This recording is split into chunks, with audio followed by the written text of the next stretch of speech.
In the halls of the United States Capitol building, there are statues representing each state, but not every part of the U.S. is represented.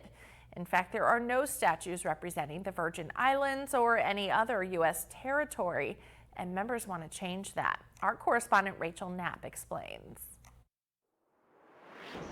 When visitors walk through the halls of the U.S. Capitol building, they usually pass by statues like these, honoring people notable in each state's history, like Robert Livingston from New York, Pennsylvania's Robert Fulton, and Gerald Ford from Michigan, just to name a few. Back in the mid-1800s, Congress passed legislation for each state to donate a statue to represent their state. Currently, each state now has 2 statues honoring historical people from their state. Like many visitors, members of the House of Representatives pass through halls like Statuary Hall to enter the House chamber. Like its name, it's one of the places in the Capitol that houses several of these statues. How are you? You enjoying your tour? Yeah. Very nice. But some members of Congress believe a few statues are missing. Out of the 100 statues, none represent the U.S. territories. Every day that comes through the most visited room in the Capitol.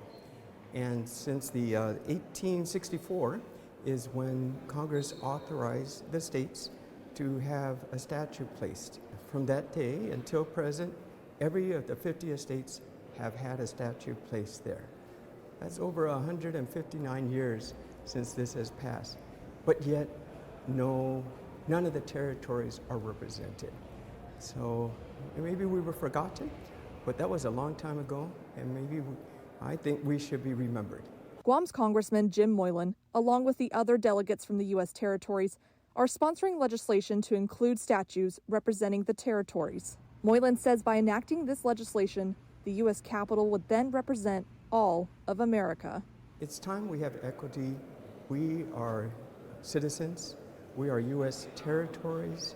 Our representation will mean a lot to many of the territories and to many of the people that you see behind us here. Hundreds that come through daily would love to be represented. In Washington, D.C., Rachel Knapp reporting.